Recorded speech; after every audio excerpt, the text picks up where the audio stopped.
Welcome to the Stubborn Love Podcast. I'm your host, Paige Bond. I'm a Gottman and attachment trained, solution focused marriage and family therapist. I specialize in helping folks design and build their dream relationships through structured therapy and resources, and also use modalities that go beyond traditional talk therapy, like accelerated resolution therapy and psychedelic assisted psychotherapy. School didn't teach us how to be good at love, so I created the Stubborn Love podcast to help you navigate it. Every episode has actionable tips that will help you create a happier, healthier, and more fulfilling life with the people you love. Join me on this journey of love and learning for the stuff they didn't teach you in relationship school. I hope you enjoyed this episode. Now let's get ready to rock and roll. All right, hello and welcome to another episode of Stubborn Love. I am so excited for today's episode because I don't think I've had someone as world traveled as this person. So today we have Mansee Gupte, and she is just like going everywhere in the world. She's a multilingual counseling psychologist, psychotherapist, DBT practitioner, and honestly, so much more. So I'm going to let her kind of talk about all of her journey because there's just so much here. So, Mansee, thank you so much for being here today. Can you introduce yourself to listeners who don't know who you are? Thank you for having me here. So, I have basically trained and qualified in India as a counseling psychologist. I worked there in mental health setups, especially with children and teenagers, for almost a decade, almost like 9 years. And then I moved to UK and lived there and worked there for almost 8 years. And recently this year, I've kind of moved to Norway. So I've kind of been an expat immigrant like literally twice in my life till now. And it's been an interesting journey because, yes, I'm trained as a counseling psychologist. But coming to UK, I got accredited with BACP, which is British Association of Counselling Psychology, Psychotherapy. So I'm an accredited psychotherapist from there. And then I did my DBT training as well. And I'm a DBT practitioner. And coming to Norway, I've just started my own private practice and I'm offering services to UK based clients as well as Norway based clients. Yeah, you are just worldwide offering all of your services everywhere. And I'm so interested to hear what differences you might have seen in the different cultures that you've been practicing. But before we even go down that road, let's talk about like what got you interested in this field in particular. So I think I was always curious to kind of know about people, but from a very nurturing and caring perspective. So if somebody would be upset or sad, I would want to like help them. I wanted to kind of provide them help and support. And eventually when I came to a stage of like selecting my career, my mom guided me because there was like a family friend who was already a psychologist. I met her and I kind of understood her role and her job perspective, how she was dealing with things. And that just interested me. And I was like, this is what I want to do. I want to be a psychologist. So that's where it started. And it's a bit strange or probably positive as well. But I was literally just like 16 years old when I decided my career. I was like, this is what I want to do at the age of 16. And I think I'm lucky one because that's what I decided. And I've still stuck to that. Isn't it so nice to be able to like know at such a young age? Because I know like teenagers or early young adults, it's kind of like that's their first crisis is what do I do with my life? So that must have felt so relieving for you to know and have that direction. You talk about specializing in children and teenagers. I am not the person to work with children and teenagers. I have to work with someone 18 and older. And so I'm always intrigued what draws people to working with the youngers, the littles. So what was that drew you to that younger population? I think working with children and teenagers, especially with children, is really challenging because you can't just have like a structure in your head and walk to a session and do those things, four things I want to cover in a session. That really doesn't work. And especially if you've got anybody who has autism or ADHD, you have to really tailor the session based on their needs. So there have been cases when I've been working with somebody who has ADHD, and instead of 50 minutes, for a session, we have just cut it down to like 25 or 30 minutes based on their needs. So you have to kind of make changes in that. But what draws me to that is just their energy and the creativity that you can get in the session. So even though you're using the same concepts of CBT with children, you just have to be creative. I enjoy working with that creativity, the drawing that's part of the therapy, or even the storytelling that's part of the therapy. And I think it's just so rewarding because you can see that it works with children or it doesn't work. So they're just going to be upfront and tell you if a certain technique has worked or not. Whereas adults sometimes would tend to sugarcoat it or probably not practice it. So I Yeah. think I like that honesty and like that creativity and that fun thing when working with children and teenagers. They definitely have no filter, and they're not afraid to, like, tell you when they're like, "This is dumb, this isn't working." Yeah, I totally get that. I can see where you come from with the appreciation of the honesty, and I'm sure it kind of energizes you also because it has to keep you on your toes because you don't know what you walk into at any point in time. So thinking about how you work with children mainly to work on like their emotional distress, like how first like would a parent know or even their peers and friends know that the child or teenager, whatever age they are in emotional distress? How can we tell from the outside? I think you can spot sometimes anxiety or even that anger. You can see the behavior changes or the changes in routine in children or teenagers. So you can see, like, a lot of time parents come and say that, oh, my child was so bubbly and happy and they enjoyed doing everything. And now they can barely get out of bed. Or, they just want to get drawn into the gadgets, or they just want to be at home. They don't want to come out. They are canceling plans with their friends. They don't want to go out. They don't want to do any fun activity. So I think that's where they start noticing those things. Another thing is the child or the teenager would get really angry or aggressive. Not exactly violent, but in some scenarios that could happen. But that's another indicator to look out for anger, and also not able to manage their emotions. So, not able to express their emotions, not able to deal with their emotions. So, I think those are the things which adults or parents usually pick on. Yeah, so really drastic behavior changes and they can be really noticeable. Well, actually, I'm curious, do you see things from all the different places that you've been a counselor or psychologist or psychotherapist in? Do you see a theme of what comes up and what the children are working through, or are there different things going on in their lives that there's not really a common thread that each of them are going through?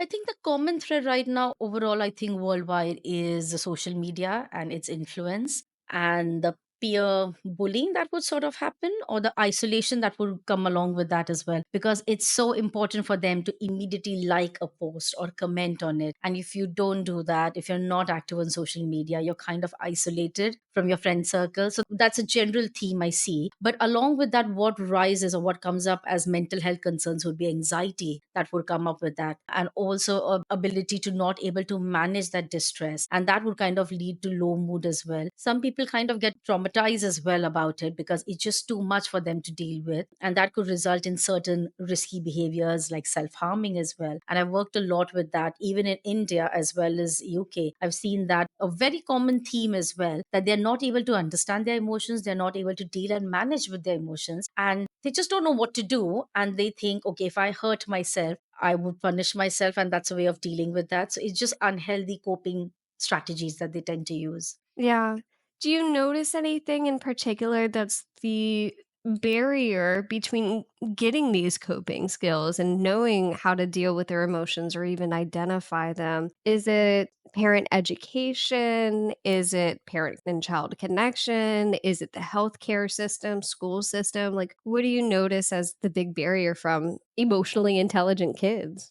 I think parent communication is very crucial, very important, because if your child is not able to communicate their difficulties or their problems, it's very difficult for parents to understand what's really happening with the child's life. And if they don't understand, how can they help? And I think the similar thing is happening in a school environment as well, that a lot of times or sometimes teachers are not able to pick up what's happening or what emotional stress or trauma a person is going through. And that's how they are not able to reach out and help a person. Now, if an adult is not teaching the skills or is not modeling a certain behavior, or they are not helping out a child or a teenager, they will have no clue about what to do with that. They will have no clue about how to deal with anxiety. The fact is, they would not even know that this, what I'm experiencing, like a panic attack, is anxiety. This weird feeling in my stomach, this heartbeat fast, beating fast, that all is part of anxiety. They would not even know about that. And then how can they kind of deal with those things?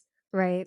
So I think this is a good place to start to learn how to deal with those things. So, thinking about your work with this population, where do you start to help them through this process? So I definitely try to have a proper, thorough assessment in terms of understanding what exactly has gone through a person's life. So, what exactly is going on with them? Are there any difficulties? Are there any trauma? Who are their support system? Because I think it's very important to have a very strong social and a support system. That if a person, if a child or teenager is experiencing any difficulty, they should be in a place to at least reach out to five people, that they could go and have that conversation. So it's kind of identifying those things are very important. And then I would kind of work. So, for example, what is the difficulties they're experiencing? So if they're experiencing something like anxiety, we would try something like a grounding technique or breathing exercises or affirmations in that case as well, because that will kind of, these tools and strategies will help them to understand and manage their emotions much better. I really love that you start out just getting them people who are in their corner because I feel like loneliness is just such an epidemic that we're facing right now. And it like speaking back to what you were talking about with social media, I feel like that just like makes it even worse and more lonely. You mentioned grounding skills for listeners who are like, what the heck is a grounding skill? Can you explain what that is and what are some examples that you would do to help, them ground themselves? So one of my favorite go-to grounding technique is something called like a self-soothe box. So that is something which anybody can make. So it's basically how, manage to soothe and calm down yourself. So it's basically taking a box or taking like a couple of items that will help you calm your body down and calm your mental energy down as well. So we would focus more on the sensations. So which are the visual things that you will look at that will feel better for you and calm you down. So you have to pick up something visual. So it could be anything like pictures, like books or anything. Then it would be things that you like to smell. So anything could be candles, perfume, anything, those sort of things. Then the another thing is, what do you like to listen to? So you could have your playlist, you could have your nature songs, those things. Then it was another thing is sensation related is taste. What are the things you like to taste? So it could be like, I don't know, hot chocolate, it could be coffee, it could just be water sometimes, cold water that would calm you down as well. And another thing is, I think, movement as well, because I think if you're just pacing up and down or just walking, just moving your hands, that kind of relaxes and calms you down as well. Or just going for a walk or just kind of walking inside the house as well kind of calms you down. So when you're kind of combining all these things, that's how you calm yourself down and you self-soothe. So that kind of really works wonders, and that will ground you. That is basically telling your brain, stop thinking about the negative stuff, let me focus on the things around me, let me hold this candle, or let me kind of, let me take this fluffy blanket and just sit and watch TV for some time. That's how it will just calm you and keep you grounded. Yeah, beautiful. Love using grounding skills, five senses, and everything in the box is like something that I love teaching too. And you're right, it does work wonders. So once we're grounded, then we can have a little bit more brain space to explore what's actually happening underneath the surface. How do you go about that process with the little ones of trying to help them figure out the emotions and where they're coming from? What does that look like? So, kind of after that, I also like to move and try to help them explore their thoughts. So, kind of exploring about what was going on in your mind when you felt anxious, or what was a trigger that kind of made you feel anxious. So, what were the thoughts going on in your mind? So, kind of exploring more on those is what I tend to do. And we tend to do that through storytelling. So, for example, if somebody is talking about or feeling anxious about something, I would ask them to draw how the anxiety looks like, and then color the anxiety as well, how it looks like, and then put that as a third person and say that it's not actually you, but this anxiety, this particular character is making you feel that way. So Mm. how do you talk back to that character? How do you challenge that? So if the anxiety is telling you, don't do this, you are going to fall, or this is going to happen to you, how do you challenge that? How do you gather evidence for that? So I think talking to them in that story fun way kind of really seems effective. Yeah, I really like that idea. And it's like you're really taking all of the emotions that they're dealing with. And I'm sure they're scared that, oh my God, is this me? Is it going to be forever? They're thinking that it's just part of them now. I like how you take it out and you personify the anxiety, the depression, whatever they're dealing with. I think that's such a unique technique. Time out for a moment. Are you in a pattern of catching yourself saying yes when you really meant no? Or bending over backward to just keep the peace? Are you tired of putting everyone else's needs above your own and feeling drained in the process? I've created a free people pleasing workbook designed to help you uncover the root causes of your people pleasing patterns and start prioritizing your well being. You'll get actionable steps to help you set healthy boundaries and tap into your authentic voice. Ready to stop people pleasing and start living for you? Download your copy now at pagebond.com or check out the link in the show notes. Now let's get back to the episode. Are there any other particular interventions or techniques that you use with children and teens who are dealing with these big emotions?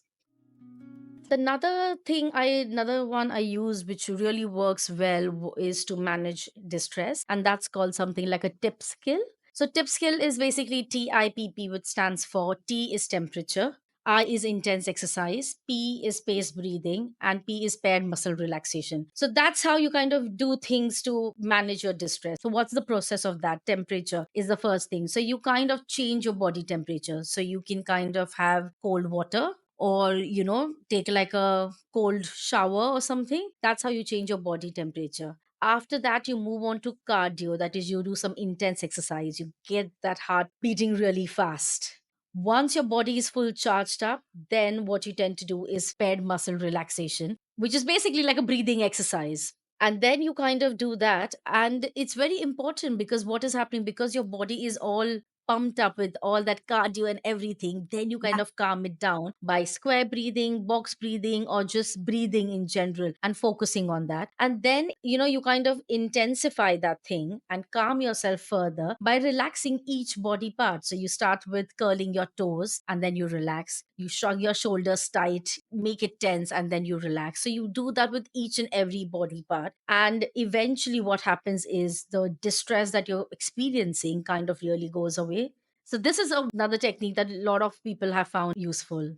It sounds like the big thread with this particular technique throughout all of them is your body is like going in all of these different directions. And I can imagine it would be really hard to focus on the emotion or thoughts while you're switching up all of these things within your body of temperature and then getting the heart rate up and then trying Yeah. to relax it. Like you're just so focused on that aspect.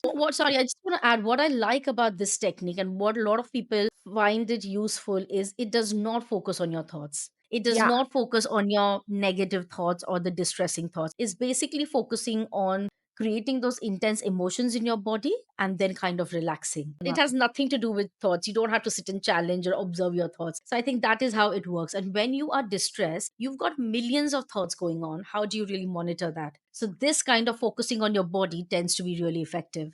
Yeah. Would you be open to giving me and listeners an example of what box breathing would look like? Like, could you walk us through one of those exercises right now?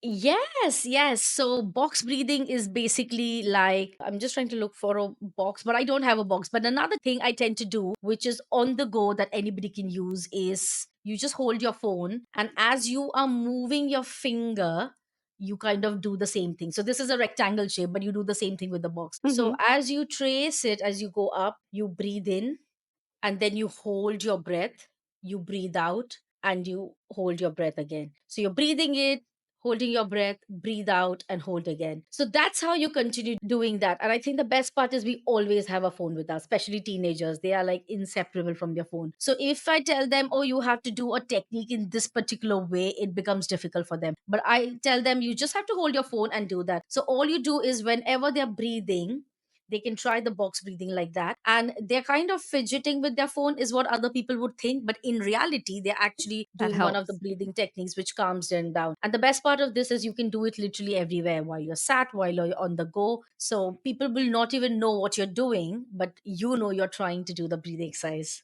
Yeah, that is so freaking cool and so unique, so creative. Like, I love it. The kids must love you. I'm also curious, you come from so many different areas that you've worked in. I'm curious how being a multilingual therapist maybe impacts or doesn't impact your work. Having knowledge of so many languages, almost 5 languages, I think it's very important that when you are in a therapy space, you have to feel nurtured and safe. You have to feel comfortable. I think that is priority for any therapy. And coming from a multilingual background, English is not my first language. It's my third language, in fact. So if you see in the Western world, and especially where I was in UK, the therapy was mostly only offered in English. So I think it's very important that in the multicultural or the multilingual platform, I can offer that space to somebody who can come and talk to me in different languages. And the beauty of being multilingual, anybody can identify with that, is in one sentences you can like literally use 2 or 3 languages. And I think when you are in therapy, you don't have to be guarded. You just have to let go and you just have to talk about your feelings and emotions. And there isn't always exact translated word in English of the Ooh. feelings and emotions that you go through. So, or the phases, or the mindset, or the values, that is so different from coming from a South Asian background. So, I think in that space, being a multilingual, going for a therapy and being able to use 2, 3 languages, like in the therapy, or just expressing your anger, your frustration, your fear in a couple of languages and couple of words, just not English. I think that freedom is, I think, very important because I think that's how the therapy could be very effective as well, rather than always translating and converting it only in a certain language. Yeah, that's so interesting because I know that, like, some words that are in English are, like, either have different meanings or just they don't fit right into, like, the other languages. It just means something else or has a different emphasis or even a different origin. So that's so interesting, and I love how it can be just, like, you can find how to actually express yourself. Do you notice any challenges that does come up with being multilingual? I do notice a challenge, but I do understand how different it is from both the perspectives. So, being from an Eastern country, basically, South Asian background, and then coming in the Western world and working in Norway and UK as well, I've noticed that it's quite different in terms of mental health aspect. Because in India, while I was there, the stigma attached to mental health and the awareness is like really difficult and different from UK. So there's a very strong stigma attached to mental health in India, and also the awareness is like really poor comparatively. It's growing, it's changing now in urban setups and cities now, but it's not completely still there in the whole of India. But whereas in UK, I noticed that even working with children and stuff, they had understanding of therapy, they had understanding of mental health difficulties, and there is a stigma but in a very different way. So I thought that was so different. Yeah. One thing that just popped into my mind because now you're in Norway, I know that in general, the Nordic countries tend to be on the happiest countries in the world, like Denmark. Mhm. I think Norway might be one of them, Yes. and some of Yeah. the other ones. I'm curious if like that shows up at all in your work, or maybe not so much because people are coming to you when they have pain. So maybe not so much. I think they are happy countries in other aspects, but when it comes to mental health, I think they do struggle as well. I've always felt that even though I've been in different parts of the world now, I always feel depression is depression. So a person who is depressed in India is going to look very similar to somebody who's got depression in UK or Norway, because that's just the how the nature of depression is. So yes, they do struggle here as well. And now we are in autumn and moving to winter with like really cold days and shorter days and darker days. I think people will start feeling more of mental health difficulties as well. Yeah, for sure. Those seasonal changes, they get Yeah. us. We haven't talked too much about parents. I'm wondering because most of this podcast are people who are maybe already parents or going into parenthood. What could you say about a parent who's struggling with their relationship with their child or teen? How can they improve that relationship? I think it's communication. Try to figure out what is it that broke your relationship or kind of it's not good. What is it? What can you do to repair it? And I think it's very important to not get caught up in the materialistic things that, oh, let me buy this game or this gadget and then he's going to love me, or the child is going to get connected with me. That really doesn't work. Yes, they're going to be happy, but that's not going to build the bond and connection. So kind of ignoring the material things, but what is it that you can do to build that bond, so they can kind of go out in terms of spending more time outdoors in nature, going for a walk, or any other things that they can do. They can probably sit together and watch a movie if that's what they enjoy. They can play games as well. A lot of time teenagers enjoy playing board games. They could have like a Friday night board game night or Friday night game night. Also, they could have like a family time where kind of Thursdays or whatever, whichever day, they're just sitting together and having a meal together, because that's another problem. The teenagers want to be in their room and have their meal separately, and parents are having meal at a different time. So having even one meal together is like a task. So kind of scheduling that, I think that is very important. Discuss as a family, when is it that you want to schedule? Is it weekday? Is it weekend? And always kind of come up with something that will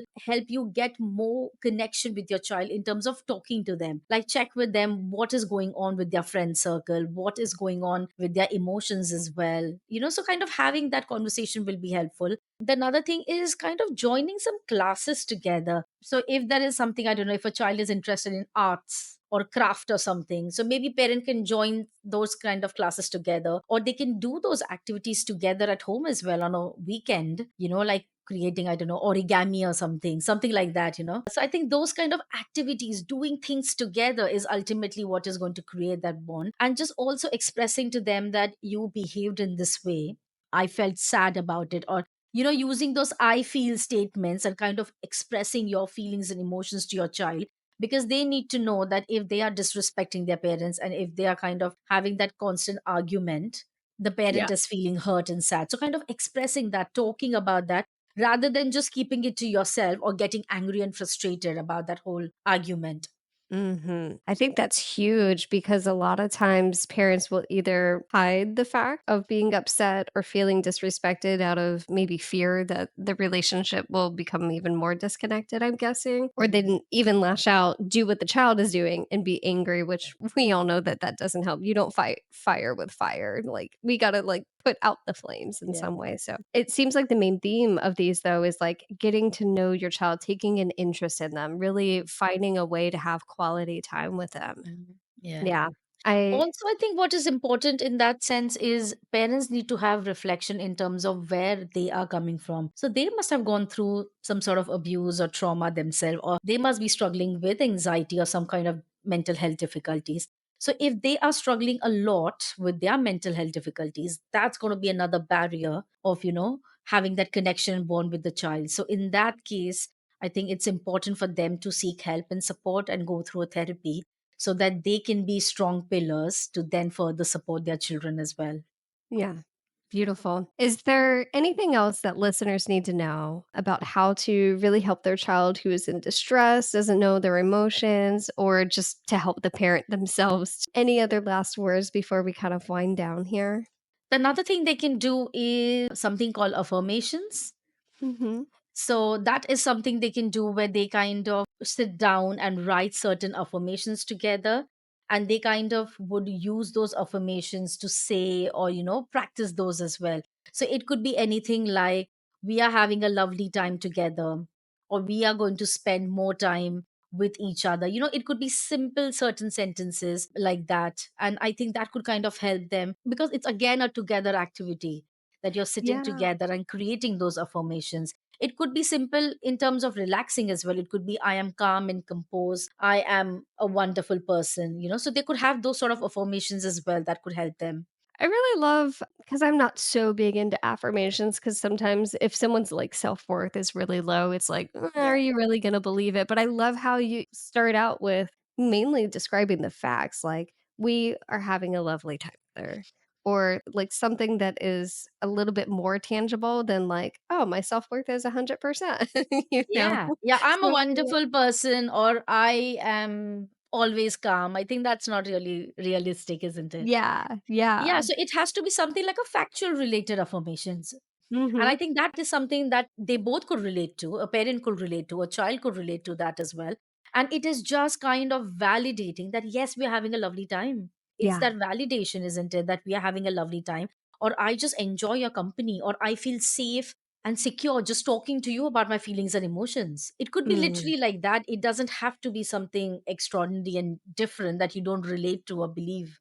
And another thing into that, I love the permanency that can happen when either we write something down together or we like actually name it, verbalize it out loud, because that can let it sink into the brain more than if we just keep it to ourselves, don't express it to anyone. So I think that's such a unique activity and exercise to recommend. And that's an activity we do with children as well, where I suggest a parent and a child to actually take like a poster paper or something, like even an A4 sheet, and kind of create fancy border, because that's Mhm. another part of creativity.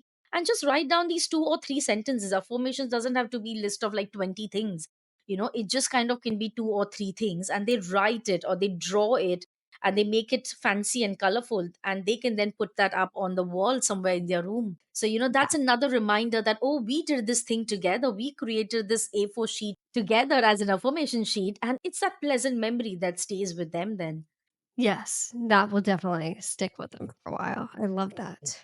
Well, I heard that you have a freebie for our listeners. So, can you tell us a little bit about what you are going to offer everyone that they can click on the link when listening to this episode? Yes, so it is called 5 Minute Anxiety Relief Toolkit. That's what it's called. And it's literally a very simple read. It is something that a teenager can read, it is something a parent can read as well. Very easy, simple read. And it just basically talks about understanding anxiety. And then it talks about some breathing exercises, some relaxation exercises. I have given a list of affirmations in that, which are in relation with anxiety as well. So that is included, and just a couple of things about how you can manage your anxiety and how you can, first of all, understand that this is anxiety and this is what is happening to me. So these are just like quick 5-minute things that you can do on the go. You don't have to spare, or you don't have to schedule a time to do it. You can just do whenever you want to. I love it. It sounds like so many of the things you recommend are something that like people can take with them and do anywhere, which I think is so unique and so much better when we get faced with like, oh, you can only do this activity or, relief exercise when Mhm. you have all of these barriers basically. So I love that you can offer that. So cool. So, if people are really loving listening to this episode, they want to learn more about you or they want to work with you, where can they find you? So I've got my social media page and I've got my website as well. So they can contact me on that, and they can email me as well. I'm pretty quick with my emails. I do reply in like 24 hours usually. So yeah, if there's anything people want to discuss with me, they could definitely reach out to me and I'll respond to that. Super, super. I'll make sure to have all those links in the notes since you've already provided them. And I want to say thank you so much for talking today. An expertise that is definitely needed, but it is not my area. So I'm so glad I have experts like you to come and help spread the good message and word on how to help our younger population. Thank you so much for having me. Thank you. Yeah, you're welcome. All right, listeners, catch you on the next episode. And that's a wrap for today's episode of Stubborn Love. I hope you gathered some wisdom to bring into your love life and improve your relationships. If you enjoyed today's chat, don't forget to subscribe and leave a review. That'll help this episode reach even more listeners. If you have any questions or stories you would like me to cover in the future episodes, drop me a message. I love hearing from you. If you need extra support in your relationships, check out how we might be able to work together by hopping on my website at pagebond.com. Until next time, don't let being stubborn keep you from secure love. Catch you in the next episode.